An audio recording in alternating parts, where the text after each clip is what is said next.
Uislamu unazifanya ndani ya Ramadhani, malipo yake yalivyokuwa makubwa. Ukitekeleza sunna ndani ya mwezi mtukufu wa Ramadhani, unalipwa thawabu za kutekeleza fardhi katika mwezi mwingine. Ukitekeleza sunna ndani ya mwezi mtukufu wa Ramadhani, unalipwa thawabu za kutekeleza fardhi katika mwezi usiokuwa wa Ramadhani. Kwa hiyo tuko katika mwezi mtukufu huu wa Ramadhani. Ni kila mmoja sasa anatakiwa ajipinde kujikurubisha kwa Allah Subhanahu wa Ta'ala. Kila mmoja anatakiwa ajipinde kujikurubisha kwa Mwenyezi Mungu Subhanahu wa Ta'ala ili aingie katika sifa ya waja ambao Mwenyezi Mungu atawanadi siku ya Kiyama akawaita Ibadur Rahman. Kuna waja wanaoitwa Ibadur Rahman. Ibadur Rahman ni wale watu ambao ni vipenzi wa Allah Subhanahu wa Ta'ala.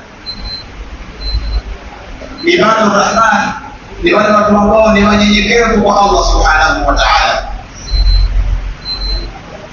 Mtume Muhammad katika hadithi yake maarufu anasema, tanakahu takthuru fa inni ubahi bikumul umama yawm al-qiyamah. Mtume anasema waneni mtakuwa wengi. Mimi mtume wenu mimi nitajifakharisha, lakini ametumia tamko ubahi. Inni ubahi bikumul umama, nitajifakhari. Sasa kujifakharisha kwa Mtume Muhammad sallallahu alaihi wasallam na siku ya Kiyama, atasimama mtume ajifakhiri kwa kundi kubwa, lakini kundi ambalo ni kundi lililoridhiwa na Mungu. Mtume siku ya Kiyama atasimama ajifakhiri kwamba ya Rabbi, najifakhiri kwa hawa wengi katika umati wangu. Lakini mtume hatajifakhiri siku ya Kiyama kumwambia Mungu, ya Rabbi, najifakhiri kwa hawa wachawi katika umati wangu. Mtume hatainua mdomo kumwambia Mungu, ya Rabbi, najifakhiri kwa hawa wazinzi katika umati wangu. Mtume hatainua mdomo kumwambia Allah Subhanahu wa Ta'ala, ya Rabbi, najifakhiri kwa hawa wezi katika umati wangu. Mtume atasimama na atasema, najifakhiri kwa hawa watu wema katika umati wangu. Kila mmoja katika sisi anatakiwa atengeneze njia nzuri ya kuwa mwema mbele ya Allah Subhanahu wa Ta'ala. Na Mwenyezi Mungu Subhanahu wa Ta'ala ametuwekea njia, inna hadainahu sabil imma shakiran imma kafura. Allah Subhanahu wa Ta'ala amekutolea ramani tupite. Ramani ile ina njia mbili. Kuna njia ya upande wa kulia utafika kwa Allah Subhanahu wa Ta'ala kwa salama, na kuna njia ya upande wa kushoto utaangukia katika adhabu ya Mwenyezi Mungu. Mwenyezi Mungu atulinde na adhabu zake. Kwa hiyo kila mmoja katika sisi anatakiwa kupita njia ambayo Mwenyezi Mungu atatutolea kupite. Njia hiyo ni njia ya upande wa kulia. Ramani hiyo, muongozaji ramani ni Mtume Muhammad sallallahu alaihi wasallam. Lakini katika ile ramani kuna michoro, pite hapa utaanguka, hapa pana mabonde. Katiba ya kupita katika ramani hiyo ni Qur'an. Kila mmoja katika sisi ahakikishe anakuwa mwema kuipita ramani hiyo kwa upande wake wa kulia. Na Mwenyezi Mungu Subhanahu wa Ta'ala ametufunza tusiwe na sifa ya kuangalia matendo yetu kwa wingi wake. Tusiwe na sifa ya kuangalia matendo yetu kwa wingi wake tukafurika. Tuweni na sifa ya kuangalia matendo yetu kwa uzuri wake tukamshukuru Allah Subhanahu wa Ta'ala. Yaani wewe usifurike kwa sababu ya kufanya vingi, kurika, jifakhiri kwa sababu ya kufanya vizuri. Allah Subhanahu wa Ta'ala anasema watu wema ni wale ambao matendo yao wanayafanya vizuri. Ahsanu amala. Mungu hakusema aktharu amala, amesema ahsanu amala. Je, funga yako unayoifunga walifunga kwa ajili ya Allah Subhanahu wa Ta'ala? Nia yako ndani ya moyo wako wakati wa funga Wafunga kwa ajili ya Mungu? Sadaka yako unaitoa ambayo haikuumizi, kama vile ambavyo sadaka hiyo haikuumizi unapoifanya kwa familia yako. Leo mtu anaweza kupoteza Laki5 mpaka milioni kwa ajili ya kuwanunulia watoto nguo za sikukuu. Wala nafsi yake haiumii, wala nafsi yake haina, lakini mtu huyo itakuwa nafsi yake inadama pale ambapo ana Laki1 atawanena Mungu alipo 50 na yeye abaki na 50, nafsi yake inadama. Ibada tunazozifanya twazifanya kwa ajili ya Mungu au kuna interest nyingine nyuma ya hiyo ibada? Ili tuweze kupita katika hii ramani, tupite katika upande wa kulia na uridhia Mungu, ni lazima kila hatua yetu tuhakikishe tunaifanya kwa ajili ya Allah subhanahu wa ta'ala na si kingine. Wayutimuna taama ala hubbi miskina wa yatima wa asira inama nut'imukum liwajhillah. Mtu anatoa mkate, lakini atoa mkate kwa ajili ya kutaka radhi za Mungu. Mtu anatengeneza msikiti, lakini anatengeneza msikiti kutaka radhi za Mungu. Mtume Muhammad sallallahu alaihi wasallam anasema kuna watu chungu nzima watakaofunga hii funga ya Ramadhani, lakini hamna chochote watakachokipata katika fadhila zaidi ya kushinda na kiu. Kuna watu wanafunga Ramadhani, hawana wanachopata katika Ramadhani zao zaidi ya kukaa na njaa, kwa sababu ile Ramadhani haina yale makusudio ya msingi, ambapo makusudio ya msingi ni kufanya ibada kwa ajili ya Allah subhanahu wa ta'ala. Makusudio ya msingi ya kutoa sadaka yako ni kutoa sadaka kwa ajili ya Allah subhanahu wa ta'ala. Makusudio ya msingi ya Muislamu yoyote katika maisha yake hapa duniani, ya kwanza ni kile analolifanya afanye kwa ajili ya Allah subhanahu wa ta'ala. Watukufu Waislamu, inama yakunu insanu insana, mwanadamu anakuwa ni mwanadamu bifiilihi, kwa vitendo vyake vilivyo vizuri vinamfanya mwanadamu akawa mwanadamu. Mwanadamu anakuwa ni mwanadamu kwa sababu ya vitendo vyake vizuri ndio vinavyomfanya mwanadamu akawa mwanadamu. Lakini mwanadamu atakuwa ni mbaya zaidi kuliko mnyama kutokana na vitendo vyake vibaya anavyovifanya, akawa mwanadamu ametoka katika wanadamu wake ameingia katika unyama. Mwanadamu anatakiwa kuitengeneza vizuri nia yake katika ibada zake zote, ahakikishie lengo la msingi la kwanza ni analolifanya analifanya kwa ajili ya kutaka radhi za Allah subhanahu wa ta'ala, si vingine. Ikiwa makusudio yako wewe ni kutoa pesa ili watu wakusifu, siku ya kiyama Allah subhanahu wa ta'ala atasema wewe ulitoa kwa ajili ya watu wakusifu, fadhila za kusifu umezipata kule, leo ingia katika moto. Ikiwa utasoma wewe vizuri ili watu wakusifu, kama wewe utasoma vizuri Qur'ani, lengo lako ni watu wakusifu, basi siku ya kiyama Mwenyezi Mungu atasema umesifiwa. Si alikuwa lengo lako ni kusifiwa? Umesifiwa. Msemaji mzuri wa mawaidha azungumza vizuri, lakini lengo lake ni kuzungumza ili asifiwe. Siku ya kiyama Mungu atamwambia umesifiwa.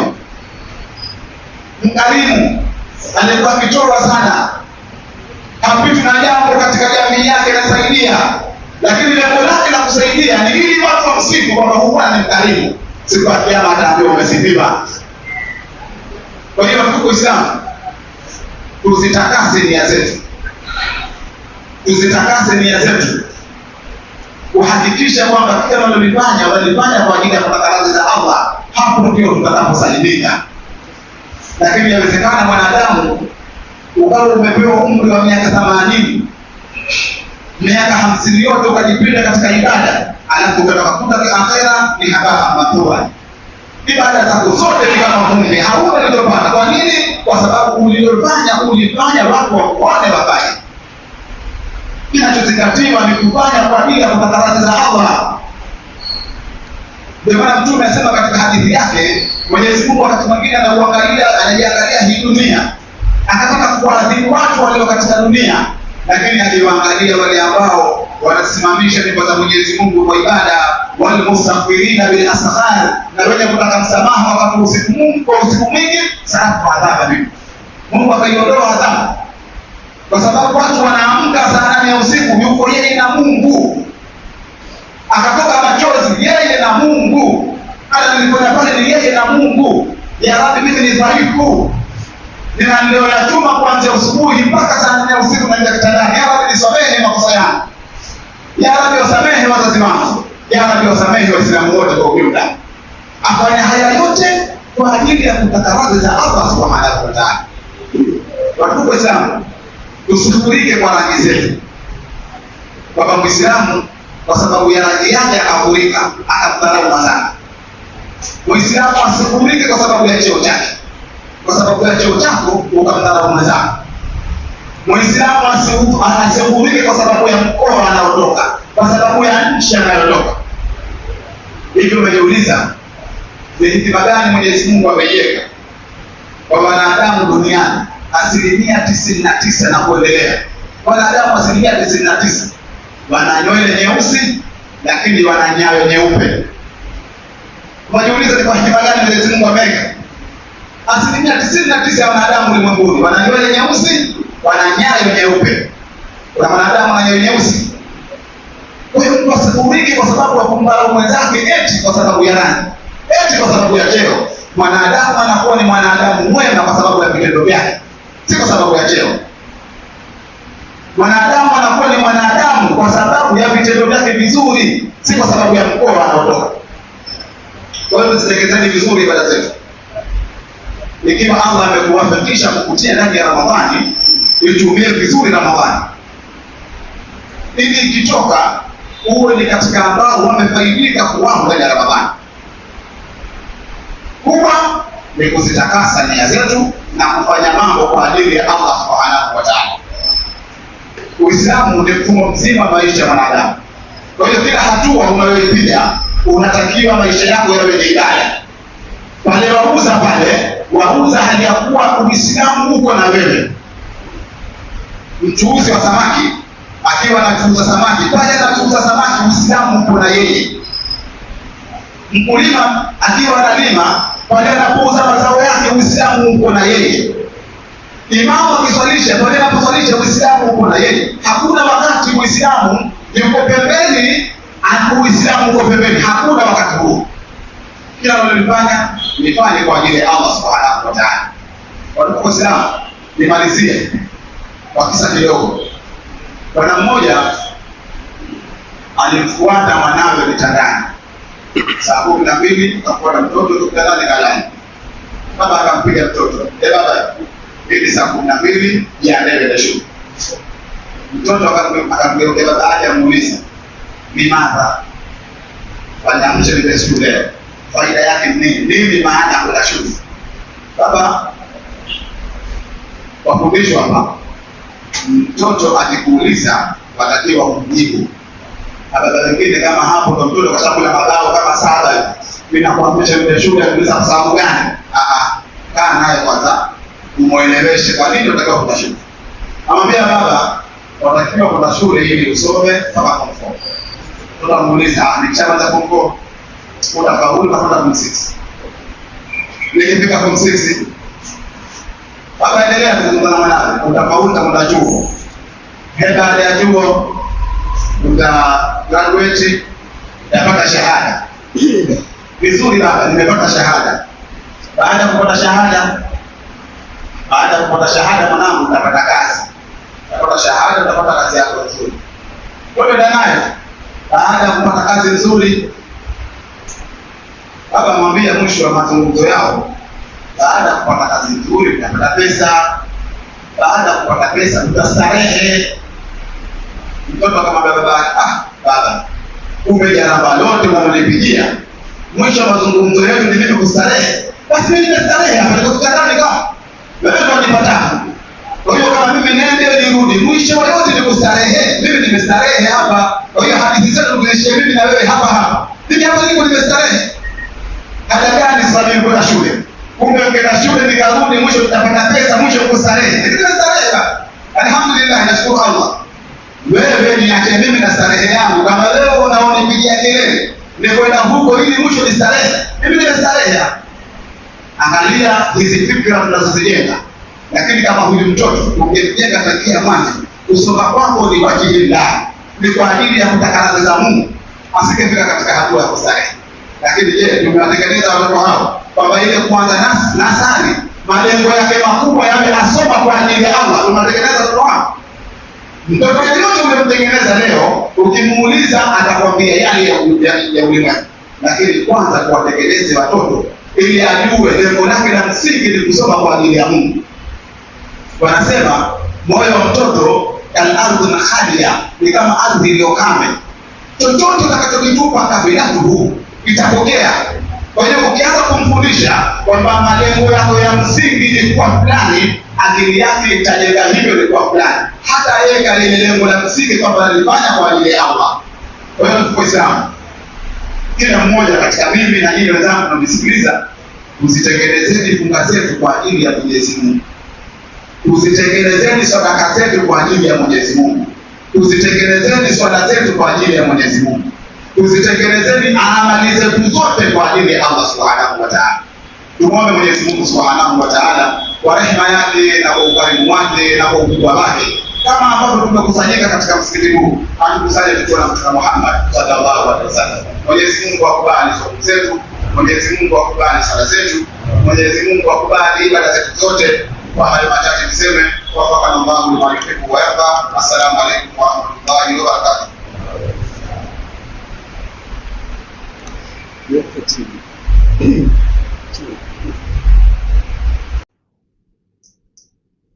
Assalamu alaikum wa rahmatullahi wa barakatuh.